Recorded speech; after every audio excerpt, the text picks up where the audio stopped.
Hey, you're wide receiver Khalil Shakir, right? I sure am, kid. Here, go long. Whoa! You're pretty good at football, man. And you guys are pretty good at pizza. Oh, sick. Dude.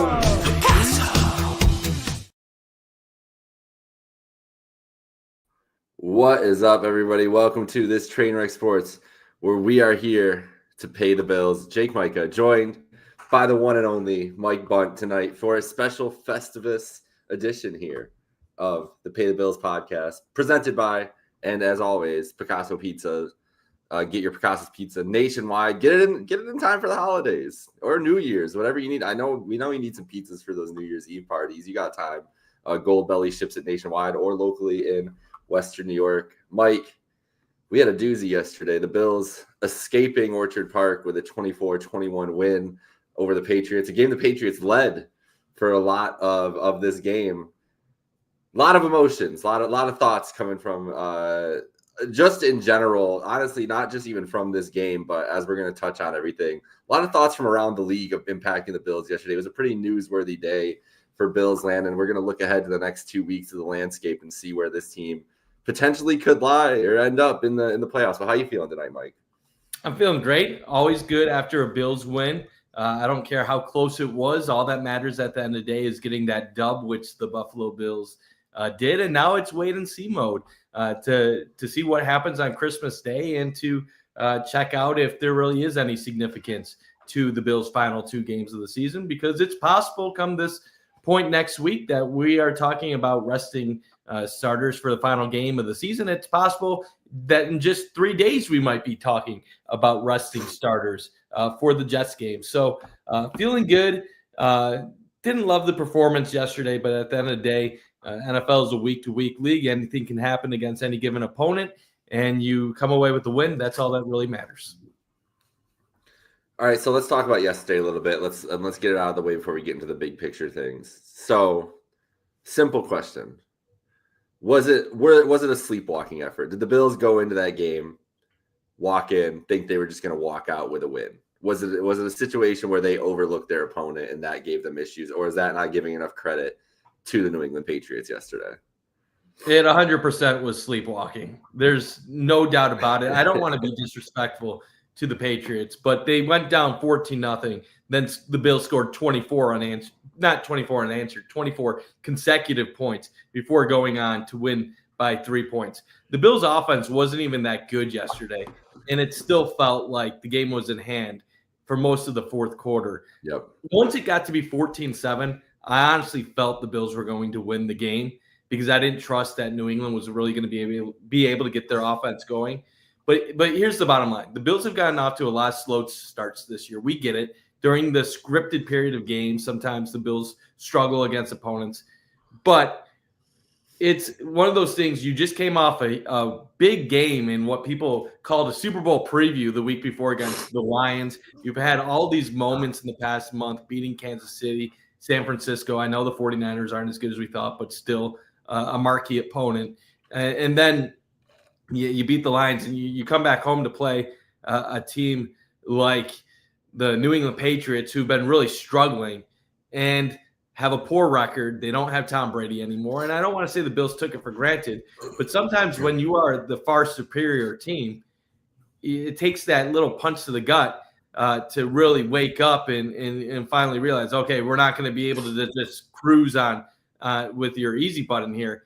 And the Bills responded, and then they took care of business. But I absolutely feel like that was a case of sleepwalking. Yeah, I was on the post game yesterday, and I saw your thoughts too, and we shared a lot of the same post game thoughts. And the main thing for me though was it was just a piss poor effort from a team, like across every unit. It started that way too. Literally started with a return, and something I'm going to bring up for the next, annoyingly for the next 3 weeks, is the special teams is going to cause a major issue in the playoffs at some point. Whether they can overcome it or not, we'll see. But I don't know what they are after yesterday's game. Going into yesterday's game, we're 29th in DVOA, and the game opens up with a return to the 45-yard line that sets the Patriots up for that opening drive touchdown in great field position. And those types of little things are going to affect that. But that was all phases. The defensive line, again, is a worry for me because the fact that they couldn't get pressure and get to May and have more effect on this game, I was wrong. Like before the year, Mike, I was on here saying this line it's the best unit they've had, that they could be elite this year, all this other things. They have not. They've been the same as they've been in years where they show up for some games, disappear in others. I think it starts up front with all their issues because we knew the secondary was banged up. We knew Milano was out. The line had to show up to really impact that game, and especially the first 30 minutes of it. And if you want to, even cut it down more to the first, 20 minutes of this game, what the Patriots have the ball for? Like 15, I think it was like 15 or 16 minutes of the first 20. It was like at the end of the first quarter, they had the ball for 12 minutes or something like that. So Bills defense couldn't get off the field. And that's not even bringing up the offense yet, where Allen was not sharp. The only bright spot was James Cook. And boy, was he a bright spot, but it looked like the receivers couldn't get separation. Khalil Shakir's losing balls in the air, like that deep shot is such an uncharacteristic play for Shakir, where it looked like he was just guessing like where it was. A guy who tracks every ball in, like they just looked out of sync completely. And I think it was a piss poor effort, a C- effort. And luckily, they are one of the most talented and best coached teams in the NFL and can get away with that against a terrible team. But if they had to get it out of the way, I'm glad it was this one. Just get it out of the way, get your stinker. Could be a letdown spot after a couple, emotional big games the last couple weeks, but that's what it was. It was a stinker all around, and they're lucky to have gotten out with a win. And here's the thing: Kansas City plays stinkers like this all the time. So it's not like this is just a Bills problem. Baltimore has lost to both the Raiders and the Browns this year. So if you're going to play a stinker, at least win the stinker that you play. That's a sign of a good team, finding a way to win games that you don't play your best football. And yes, I think it was a humbling experience for the Bills to get punched in the face early in this ballgame. What I will say about the Bills overall, and I don't want this to be coming across as an excuse, but this is just a fact right now. They're playing without 4 defensive starters. And I think that makes a significant impact on how this defense looks. You have no Rasul Douglas, DeMar Hamlin, Taylor Rapp, and then you had no Matt Milano. And here's the facts. The Bills defense has struggled against the run almost every single year in recent memory. The reason why we don't talk about it is that the Bills offense puts close to 30 points a game, and they normally are winning games running away from opponents. So teams become one-dimensional. They pass the ball a lot. Why these injuries make a difference to the Bills right now and why we're seeing the impact of the defense really struggling is we know the Bills are going to have days where their defensive line gets abused by opposing teams' run offenses. You're playing a nickel. You have a numbers disadvantage in the box against teams that want to run against you. The difference between the last few weeks and earlier in the season is what's happening.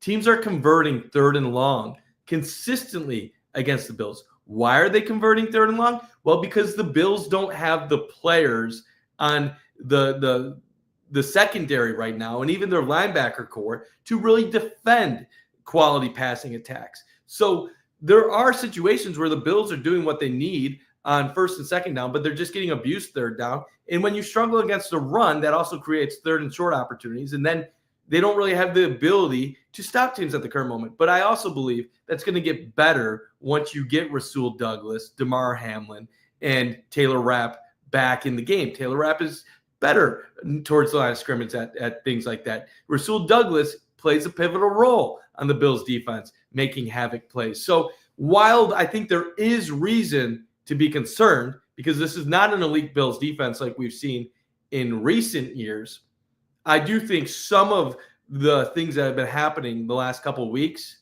are getting overstated because of situational things that likely will go away if the team is healthy going forward. Jake, you're muted. My bad. The thing that it's a great point, because the thing is people don't give enough credit generally to the injury situations of teams when you look at game-to-game results and why things happen the way they do. And I'm glad you mentioned Rapp, because a lot of that it is, and Hamlin too. The safeties have made a lot of tackles at the line, a lot of plays where they kept things in front of them and brought a physicality to that back end that it was just not replaced in the last couple weeks. I was not big on Taylor Rapp coming into the year. He's been awesome this year, and one of the reasons he has been is that physicality that he brings to that safety position. Cole Bishop's just not bringing it yet right now. Like, and having Kareem Jackson playing, he didn't get a lot of run on defensively, but you know what I mean? Like having Cam Lewis in there, having these guys, it's a different out there, like even a linebacker. Like, well, I don't understand the Balen Spector experience that's going on right now either, but that's I don't know what happened there. Where's Dorian Williams? Why has he not been playing when in the role that he was in for most of the season? I'm telling you, dude, I had a tweet that went out on Sunday, and a lot of people said it was an excuse. But I stand by it. The Bills on Sunday looked like a team that really went out there knowing that the 1 seed is likely unattainable and were probably locked into their spot. Yeah, they could fall from the 2 to a 3. But Baltimore would need to win out. Pittsburgh would need to win out. And the Bills were going to have to lose 2 out of their 3 final games. I think going into their game, the Bills look like a team that realized there really wasn't a lot on the line against the Patriots.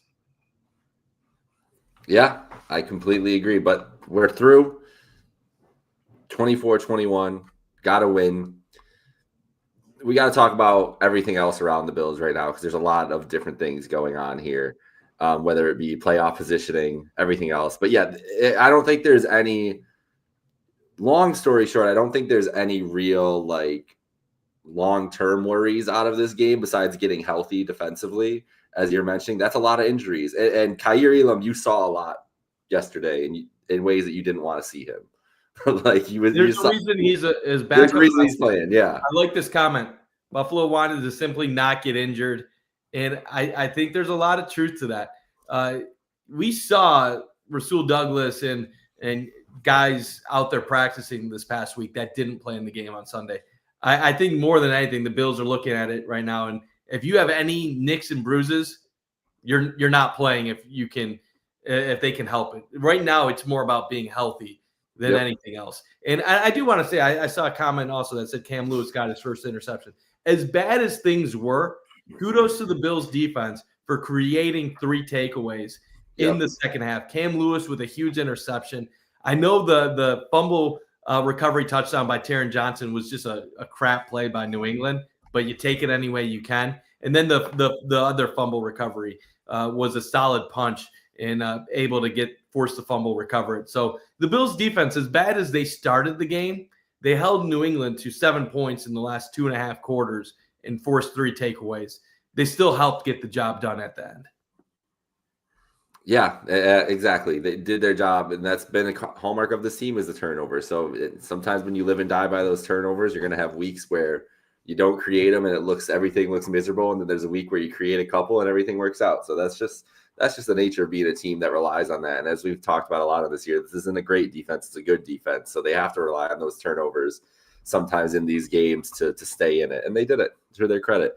All right, where do you want to go next? Do you want to go to Allen and Lamar, or do you want to go to the 1 seed here and look at the outlook? Let's talk Josh Allen's injury, and then we can go 1 seed and wrap up with the Josh Allen, Lamar Jackson conversation. I know I hate it, but it seems like it's something that people want to talk about, so we'll at least entertain that discussion later on. All right. The injury yesterday. How much are you worried about it going forward? How much do you think it affected him yesterday? So I don't think the injury is something to be really concerned with if what Josh Allen said after the game is the truth. And I have no reason to doubt what he's saying. Doesn't mean that he's being completely honest about it. But if it truly is just elbow landing awkwardly in the cold, funny bone type situation, loss of feeling, then it's really no big deal at all. I think we've all been there where we accidentally hit something at a bad angle. We get numb for a little bit. You shake it off. It goes away after a little bit. I'm thinking, based on what I saw on the field, you saw Josh continuously shaking his hand. I'm thinking that's truthful what happened. And if that is the case, he should be good to go going forward. I agree. I wasn't too worried about it, seeing it. And I don't think that yesterday was because I don't think you can blame that on an injury. I think they just played poorly as a unit.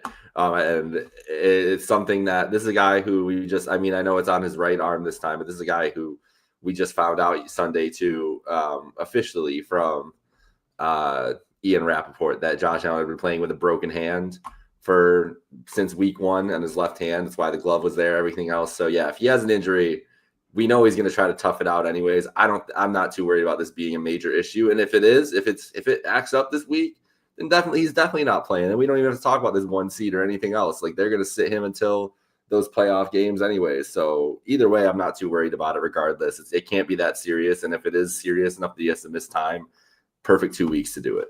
It'd be one thing if it was like a broken hand on a throwing hand. Like, that would be like, oh yeah, like, what are we doing now?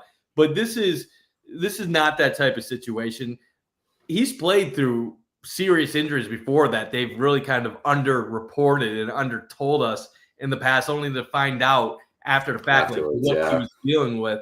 I don't think this is one of those situations. It looks like they'll be okay. And that, obviously, I was a little worried in the moment. You see all the concern, you see the trainers talking to him, but after you hear the talk about the funny bone, and then you see the throw that just kind of slipped off his hands, it becomes pretty easy to connect the dots. Loss of feeling, cold football, freezing temperatures. That's why you had the ball slip out of your hand. So if that's all true, I think you'll see Josh Allen look like normal this upcoming weekend. I agree. All right, so let's get in. John watching. Thanks for tuning in, John. Hell yeah, John. All right, so let's look at this. Let's look at the 1 seed. Let's look at the race right now, and not even just the 1 seed, but the playoff picture. Mike, I got the playoff machine up because I've already been in the playoff machine multiple times today to look at these and see where we're at. So I've got it set to win percentage as the favorites all winning for the next 2 weeks, including tonight in Green Bay. This is the way it would end up if that were to happen. If every favorite wins, Bills are the 2 seed, they would play Denver and then likely Baltimore in the divisional round. Not the ideal scenario, as Mike has mentioned the last couple weeks, wanting to avoid Baltimore. I agree. And you know what? I'm not as steadfast as you on worrying about where they land. But if I did have to say a team, like if you're looking at the 4 other wild card teams and the Ravens in this scenario, then yes, of course, the team you're looking to avoid is the Baltimore Ravens. It doesn't mean the Bills can't beat them, but look at the other 4 teams and the way they've played this year between Denver, Los Angeles, Pittsburgh, Houston. You want to avoid the Baltimore Ravens out of that group. There's a different tier. Now, there is the interesting scenario, Mike, that I hate here. Here's the doomsday scenario in my brain. Is I got to figure out how we get this here. I think we get a Giants win over the Colts. Oh, I know already know where you're going with this. And a Bengals win over Pittsburgh. Oh no, so Pittsburgh's got to lose. What else we got to do? It's simple. The Bengals got to beat the Broncos too. So the Bengals have to win out. The Broncos have to lose out, and the Colts and Dolphins both have to lose one of their final 2. There we are. This is the nightmare scenario right here. This is what I wanted to get to. And it's a very different, it's a lot of machinations that it has to take. As you said, it would be the Chiefs and Ravens winning this week. It would be the Colts losing one. It would be the Dolphins losing one. It would be the Broncos losing both matchups, which is very possible, and the Bengals winning out. But if this is how it falls, Mike, then I'm officially terrified of the Bills. Could you imagine that's a nightmare? that would be a nightmare if it was Bengals, Ravens, Chiefs to get to the Super Bowl. I would just I don't care what people say. You got to get through the toughest teams to get to the Super Bowl. That'd be like, that's bull crap. Like, that would be bull crap. I'd be like, seriously, our reward, the hottest team in the league, Bengals too. Not even just like reward for like having this amazing season is play the Joe Burrow led Bengals in the first round, then the Lamar Jackson Ravens, and then let's just play the 3 best quarterbacks not named Josh Allen in the league back to back to back. And know what your reward is? You played the Detroit Lions in the Super Bowl. Like, that would be a crazy path. But you know what I will say? I'm going to start out with the 1 seed talk, and then I'll go to playoff scenarios. 1 seed, I've been saying it for several weeks now, Jake, and A lot of people disagree with me. I know you wanted to talk up the possibility of it happening. Did anybody really did people really believe Kansas City was going to lose 2 games down the stretch? I mean, Jake, I kind of get baffled by people. I know that like the Chiefs win a lot of close games. They get lucky and they have the refs in their pocket, but they've won 3 Super Bowls in like the last 5 years. They're like, that's not luck. It's because they're one of the greatest dynasties of all time. They find ways to win close games. And a lot of times, teams that win close games, it's not because of their execution. It's because other teams make mistakes that cost themselves in those big moments. The Chiefs don't make those mistakes because they're accustomed to being in those moments, and they have faith that they're going to step up. And they also get a little lucky and get help from the refs, which obviously helps.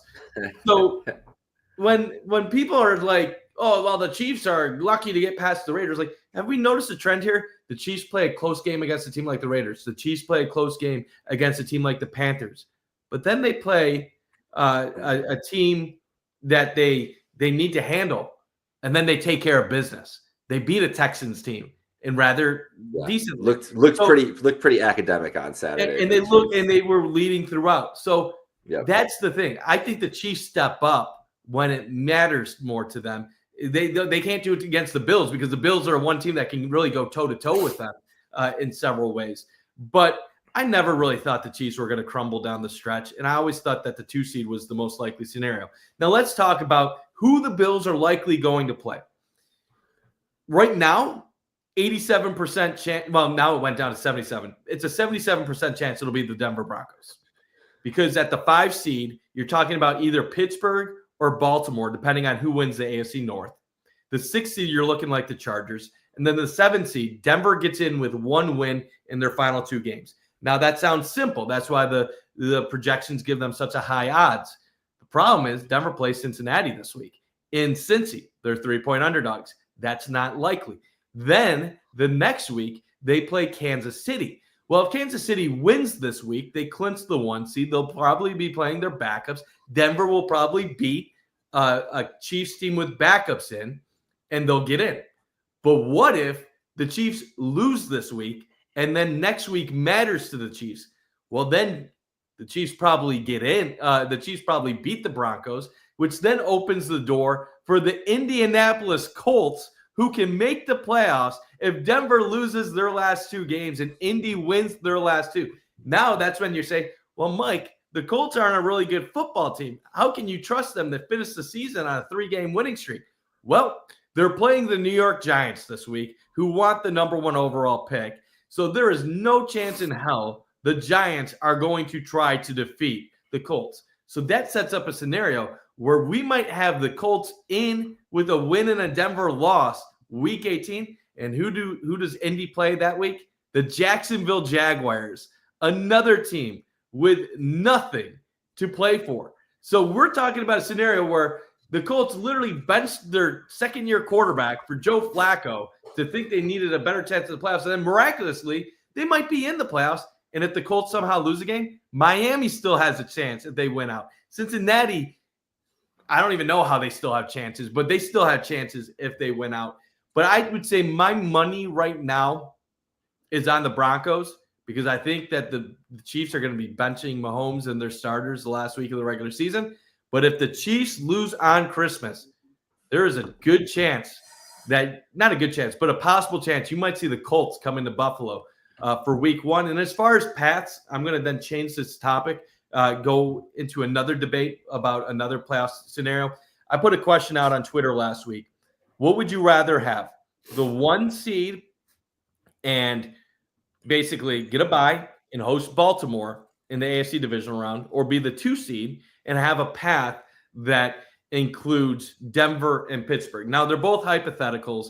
I would take the bye because McDermott is great after byes. You want to be well rested, and you can never take playoff wins for granted. And you're going to have a tough challenge either way. But let's put the hypothetical aside because the 1 seed doesn't look likely.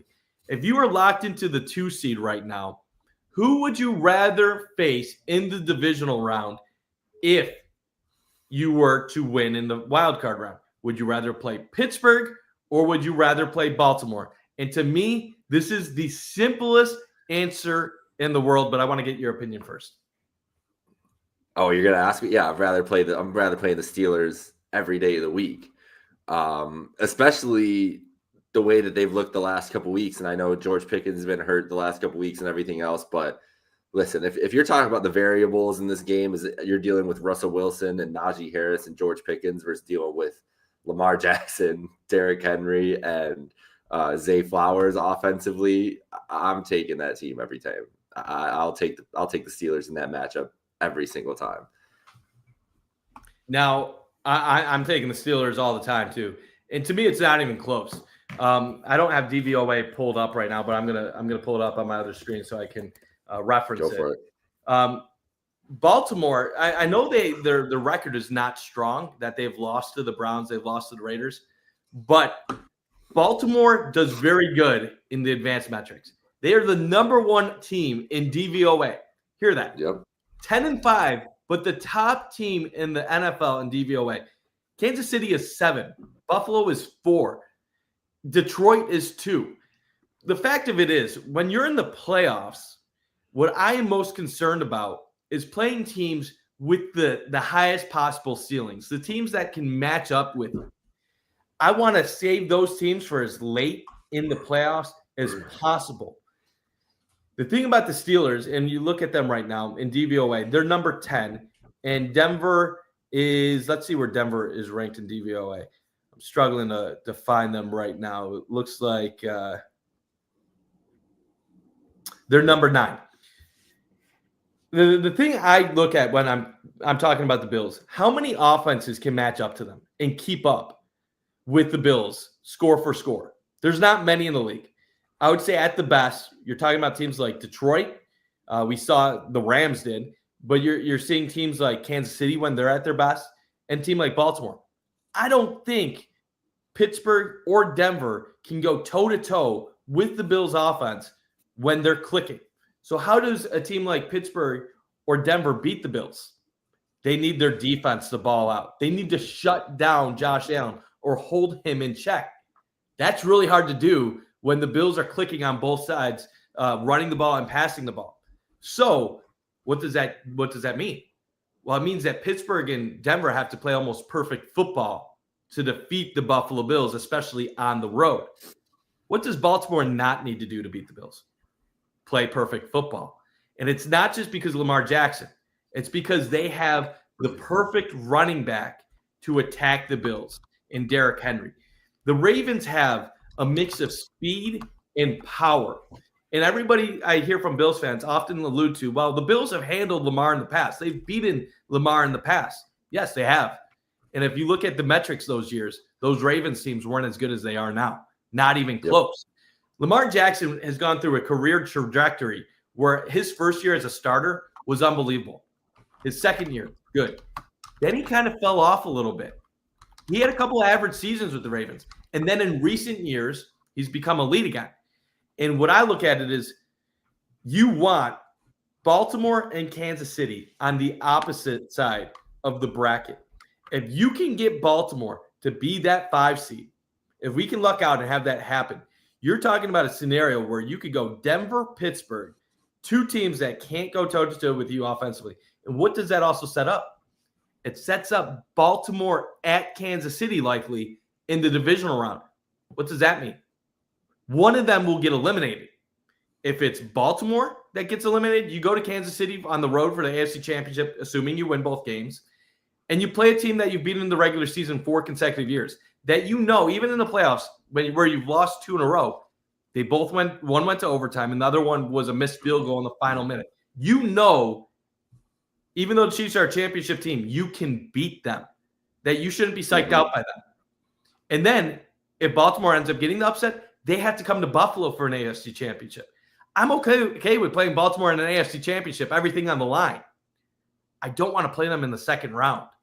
And if we somehow get the matchup where Cincinnati misses the playoffs and you avoid Baltimore and Kansas City until the AFC championship, there are no excuses not to make it to at least that point and have a chance to go to the Super Bowl. Well said, Mike. Well said. And that all that really takes, if we're thinking about AFC North here and matchups and not the 1 seed, all eyes on Christmas Day to see that Steelers and Chiefs matchup.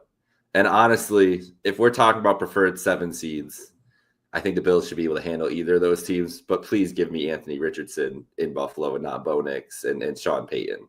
I would take that too. So if it's not the 1 seed, the scenarios are looking decent, but there's a lot of chaos that can happen over the next week, and we'll be very interested in what's going on in the Steel City on Christmas Day. That's for sure. I can't wait though. The one last thing about the Ravens here, the one thing to look to here that would be an advantage. The Ravens are the second most penalized team in the NFL. They are the most in penalty yards in the NFL. It's a major reason when you look at a team number 1 in DVOA and all their stars and everything. It's like, how has this team lost 5 games? How have they done it?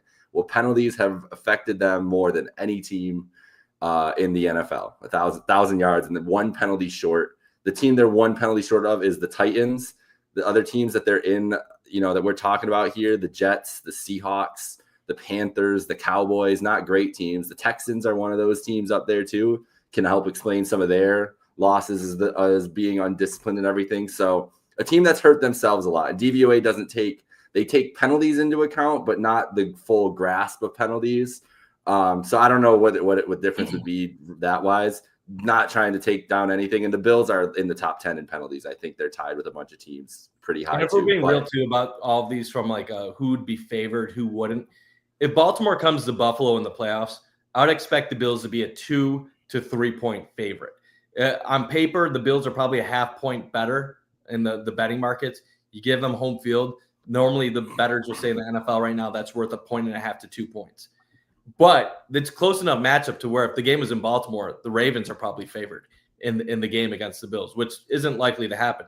The difference being Pittsburgh in the Broncos, the Bills are probably favored in both of those games by a minimum of 5 to 6 points. So, I would think Broncos were getting up to like 8.5. I think when you look at Computer Cowboys objective power rankings based on betting odds, and I think betting odds are the best way to do power rankings for a lot of ways because it's based on the advanced metrics that Vegas has, and we all know they have the most inside information.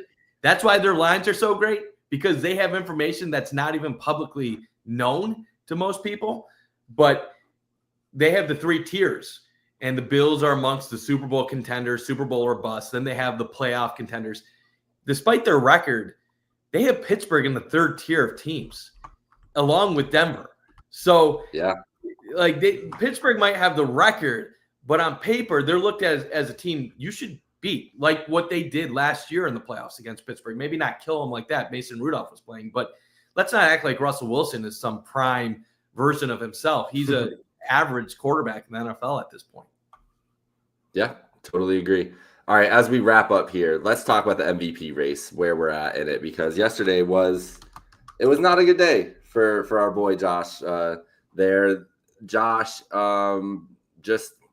16 to 29. It's not the type of day that's going to keep you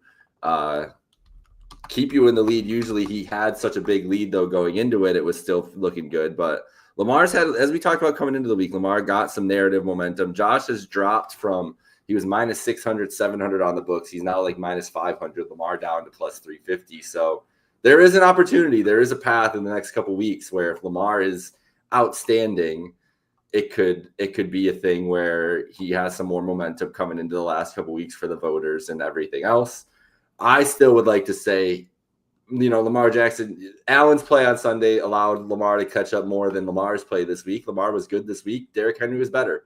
So that's still the crux of my argument with the Lamar Jackson MVP candidacy is that he has one of the best players in the NFL on his team. And if you look at the odds, Mike, Derrick Henry, you know how much Derrick Henry is right now for MVP? You know how much Derrick Henry is for MVP? Don't have no clue right now for Derrick Henry. He is plus 100,000 on DraftKings. That is the only one. Last year, Brock Purdy ate Lamar Jackson. Don't get me wrong. But Brock Purdy and Christian McCaffrey split their votes between each other. I think they were 3 and 4 in the MVP race. And it was a thing where it's like, okay, like these two guys are on the same team. They can't possibly be the most valuable player. I know Lamar is levels ahead of Brock Purdy. But I don't understand how we're still having this conversation the same way when Derrick Henry exists and is having what would normally in a normal year without Saquon Barkley existing be the best running back in football without a question. He's the best running back in the AFC, but that is not part of this Lamar conversation at all. That's my biggest gripe, honestly, is that we don't have any talk about most valuable player and mentioning that Lamar has a top 5 weapon on his team from the NFL in the last 10 years, whatever dude, else. It's a joke. Like, I hate this conversation. The MVP is a popularity contest, and people that are pretending like there's objectivity to this are just kidding themselves. Last year, Josh Allen had better stats than Lamar Jackson. It wasn't even close. And Lamar won just because his team got off to a hot start. He got MVP moments, and he carried that narrative all the way to the trophy, even though there was several players in the league that had better numbers than what he put up. And Ravens fans kept saying it's not about the numbers. It's about being the most valuable player and carrying your team. And that's what happened. And yeah, I get Josh Allen had the interceptions last year, but it's the exact opposite this year. And Ravens fans are now being hypocrites and trying to say, they'll look at the numbers. Lamar Jackson has way better numbers than Josh Allen. Well, Lamar Jackson's on a team that's currently in a wild card spot with 2 weeks left, while the Bills are sitting at 12-3. So if we use your arguments from last year, that should apply to Josh Allen right now. It's not about the numbers. Because if it was just about the numbers right now, it'd be Lamar Jackson or Joe Burrow. But you got to factor in a lot of other things about MVP. First of all, if you're going to go based on last year's argument, Josh Allen is the best combination of numbers/winning and then MVP moments. I think there's a few things that determine if a team oh my God, Bunt Takes just had a response, even though I didn't even say anything. I'm automated right now. But I think what really determines MVP for a lot of voters is, one, is how good is your team? Number two, you're the quarterback of that team. Do you put up big numbers, or are you a game manager? And number three, do you have good victories and MVP moments? Right now, Josh Allen has numbers that are very, very good. You can't use the turnovers against him anymore. His touchdowns are in line. Is his yardage in line with Lamar Jackson? Not quite, but it's close enough to where there's really not a huge separation in the numbers. Number two, Josh Allen has the advantage with the record right now. The Bills clinched their division with several weeks left to go. The Ravens are still in a battle down to the final weeks. Number three, the Bills beat the Lions and the Chiefs on national television, who are perceived as the two top teams in the league. And Josh Allen has MVP moments in each of those contests, in which he had the 4th down conversion against the Chiefs, against the Lions, able to make big plays, put 48 points up against them. He has the crazy play against San Fran with the lateral touchdown. He has the 3 touchdowns passing, 3 touchdowns rushing against the Rams. So he's a statistical anomaly. And if we're being honest, MVP voters don't like to give the award to the same people on a yearly basis. They just don't. Because if that was the case, LeBron James would have 14 MVPs in the NBA, and he doesn't. He has nowhere close to that. Why? Because voters don't like to reward the same person year after year after year. They want to give it to a variety of different players. They don't want it to be old and boring. So they try to mix it up. And I think everybody over the last 5 years would acknowledge that Josh Allen has played like an MVP quarterback, that he has had his moments. He's in the top 5 of the voting almost every single year. So maybe there is a little bit of, well, we have to give it to him this year vibe in the national media. Maybe that's annoying to Ravens fans, that they feel like their quarterback, which, like, I will acknowledge this, Lamar Jackson's having the best season of his career. He's about to throw for 40-plus touchdowns. That's something that Josh Allen has not even done during his career. Yes, Josh Allen gets 40-plus, but a lot of times it's because of his rushing touchdowns in addition to his passing touchdowns.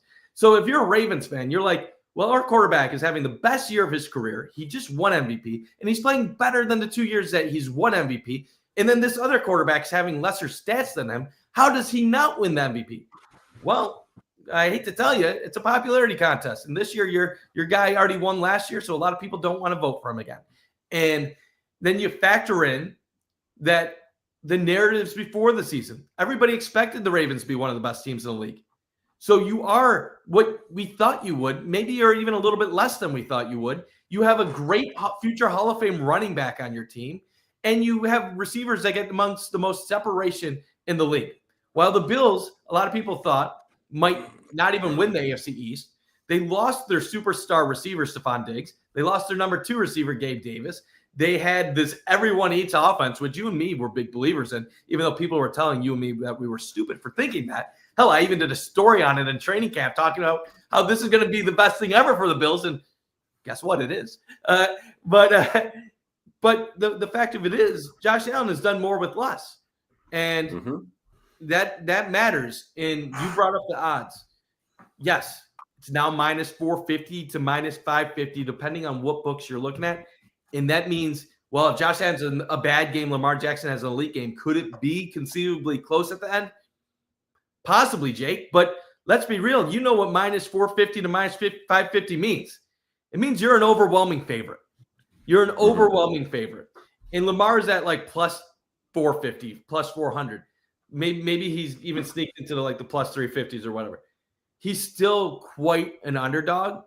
And anybody in the national media right now that says that Lamar Jackson is the front runner for MVP is either biased or doesn't know how odds or numbers work, because Vegas is telling us a completely different story. And I alluded to this in a tweet earlier. There's some things going on with the national media with certain people that needs to be called out, but will not be addressed because people are afraid of the ramifications and backlash for what they would say and how it would be turned against them when there are clear objectives / ignorance / biases that are being applied to only certain players playing in the league while being used against other players in the league. And the moving of goalposts amongst some of these media members is embarrassing. It's a joke. And if we're going to call out certain individuals when they do stupid things, we should be able to call out the other individuals that do the same thing, but for the opposite effect. Yeah, 100%. That's my problem with. I'll be very happy if Josh Allen wins the MVP and hopefully is named first team All-Pro as well and everything else. But this is why I don't give it as much stock into any awards, whether it be NFL, NBA, college football, music, the Academy Awards, all these things. Popularity contest. And awards bring narrative. Like voters bring narratives. Like that. And how many of these voters are watching every down of Josh Allen and Lamar Jackson? And a lot of these voters are like the beat reporter for the Houston Chronicle is not watching Josh Allen and Lamar. These people don't even know. They didn't even know who Khalil Shakir was at the beginning of the season. They didn't even know who half these guys the Bills are throwing to. So and that's the other thing. When the Bills were struggling early in the year, and everybody's saying how trash their weapons are, they're saying all of this stuff like, "Oh, Josh has no weapons. That's why he sucks right now." And then when he starts succeeding, it's all these other completely different out of left field narratives. It's just there's so many stupid narratives. I don't even know how to keep straight with all the narratives. And I'll be real, Jake. I really wonder if half these people with an MVP vote, half these people talking on these TV shows, even know what they're talking about half the time. It's literally insane to me because you know what, man? I watch more sports than 99% of people.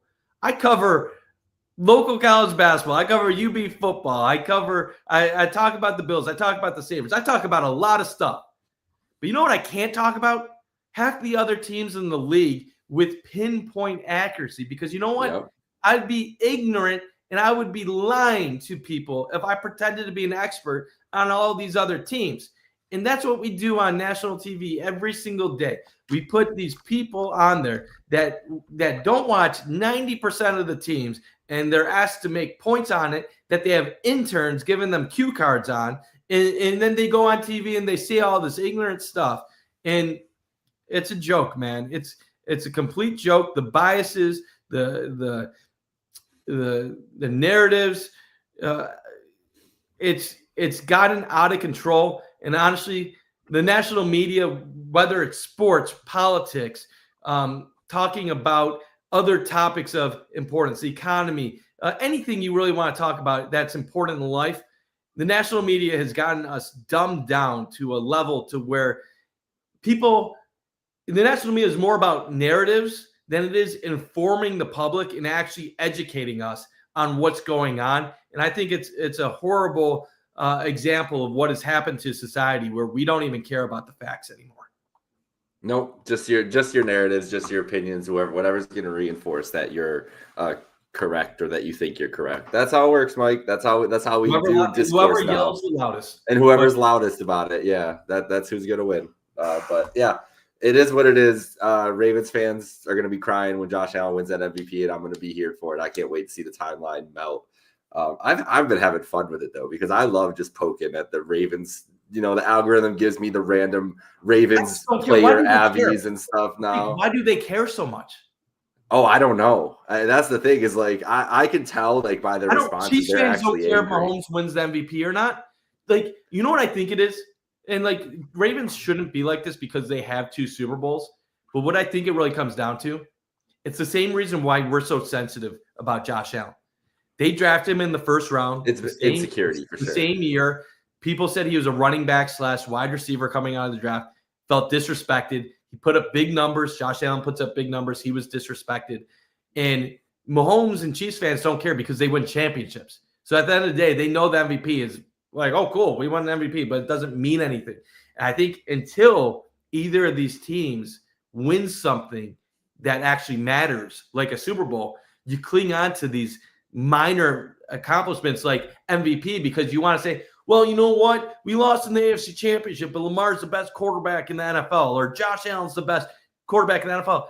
And I'm just like, you know what? I don't care. Like, I really don't care. I just want to win a Super Bowl. And if you got to be yelling from the rooftop that your quarterback's MVP because you're losing in the divisional round, like, more power to you. But, like, that doesn't validate your quarterback is better than Josh Allen. It doesn't validate that your quarterback is better than Patrick Mahomes. At the end of the day, who would I rather be, Patrick Mahomes or Lamar Jackson? I would rather be Patrick Mahomes. Would I rather be Patrick Mahomes or Josh Allen? Rather be Mahomes because he has the titles and neither quarterback has them at this point. And Josh Allen could win 5 MVPs. If he doesn't win 1 Super Bowl, not going to be worth it at the end of the day.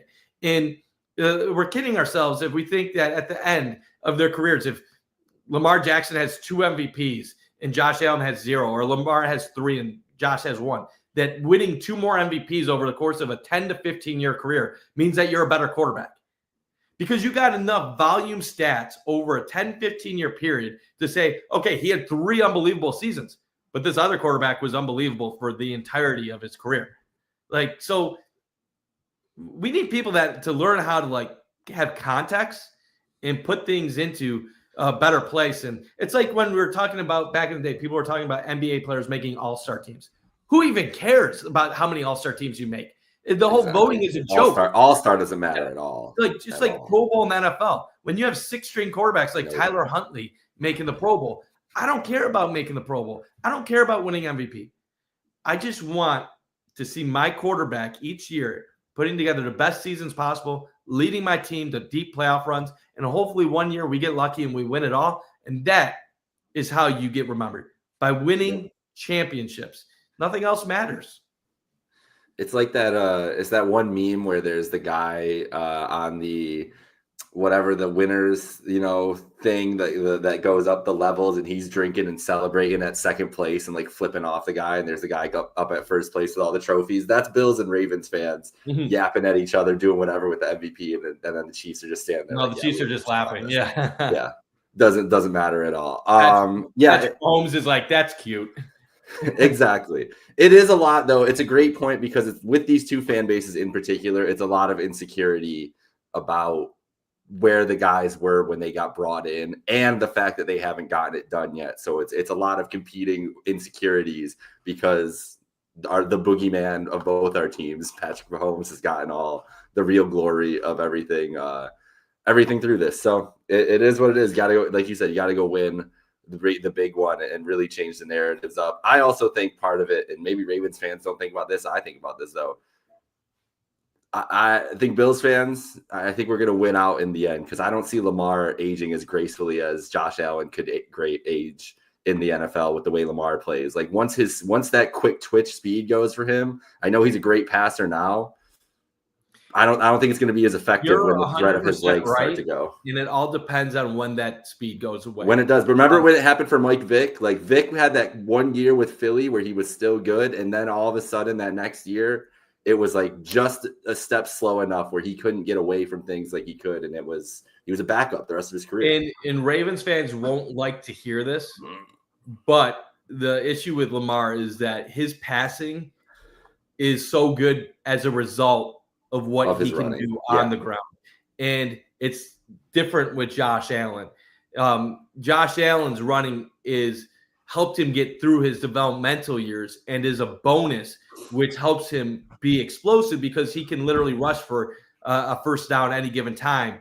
But at the end of the day, he makes things happen with his arm in tight windows with receivers that don't get a ton of separation.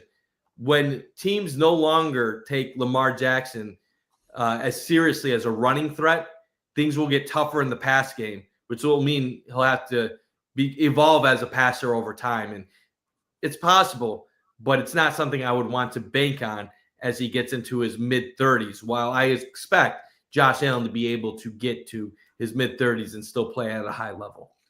Yep. All right, a couple things before we go here. I want a score prediction from us at the end because I listen, guys. I said 45-7. That did not happen. So Carson could have got his victory lap. AJ did come in through a comment, so I gotta toss this to you. Do you want to talk a Sabres playoff probability before the end? He said standings percentage looks like it tonight. AJ. He said he's really excited. He's really excited, Mike. You know what? To people that don't know, I'm actually friends with AJ, so appreciate the comments, man. Yes, AJ's had a successful last few years. He's writing with the Batavia Daily News, but he likes to egg me on, and he loves that I was so far off with my Sabres prediction. And I'll admit it, like they suck. And their odds right now are like 1%, so it's not going to happen. But yeah, I'd say Bills Jets this week. Line I think is -10 right now. I would pick something like Bills. I think it's going to be similar. I would say something like 27 to like, I'll go 24-14, 27-14, something like that. Last week I didn't pick the Bills to cover against the Patriots. I thought the line was big. I thought it was trying to. You were on it. And I said 27-14, and if it wasn't for the stupid touchdown at the end by the Patriots, I would have been really close at 24-14. I think this is going to be a similar game. I think the Jets have a good defense. They normally give the Bills offense some trouble, but I don't think their offense is anything right now, and I don't think anybody in the Jets really care at this point in time. Yeah, it was kind of funny seeing them go for it on like 4th and 4 from their own 20 because it's just not the vibes the team is giving off. But credit to the coach for trying to spark it and doing something. But that offense was anemic against the Rams at home on Sunday. I will get the Bills back into 30 points. I'm going 30-17 on Sunday. I think it's about yeah. I don't know what the spread is going into Sunday off the top of my head here, but I would say it's about a 2-touchdown game around there, 2-possession game where the Jets hang around a little too long, but the Bills are in control. And it's funny you mentioned it with this game last week too, where the Patriots are up 14-0. And that's the point we're at with the Buffalo Bills. And I did not feel where I was like, okay, but they're going to come back in this game and at least get in this game. So even if it's a scenario similar to that, I think the Bills will come back and handle this. But this Jets team, wow, they don't care right now. It's about the draft pick. 10-point favorites. 10-point favorites. Yeah, right now they don't care. It's about the draft pick. The Aaron Rodgers experiment should be over in a couple games. Appreciate Marino's legacy for all the comments today. We appreciate. Yeah, thank you. And felt like you were part of the show with us. So really thankful that you could spend this Christmas Eve watching our show. But yeah, the Jets don't seem to be going anywhere and not really any inspiring football of late. And the only thing I am interested in, if the Ravens and Steelers both lose on Christmas, will we see Josh Allen play on Sunday? Yeah. 2 weeks is a long time to go without playing football. You don't want to be rusty heading into the postseason. but you also don't want to risk an injury. Could they do something where if they get off to a hot start against the Jets, maybe they bench him early? Because it's a real possibility. You could see that happen. The Steelers are playing a Chiefs team looking to clinch the 1 seed and get a double bye, basically. And the Ravens are going on the road against a Houston team that's going to win the AFC South. So that'll be an interesting scenario. I expect to see the starters this week, but a lot is dependent on what happens, I think, on Christmas. Love it. We'll see what happens. All right, Mike. Happy holidays. Merry Christmas to you and your family. Merry Christmas. Happy holidays to everybody out there following the show. We'll be back next week talking Bills, Jets, and rounding into playoff form here. So shout out to everybody. We paid the bills. Shout out to Picasso's Pizza. Have a great night, folks. Go Bills.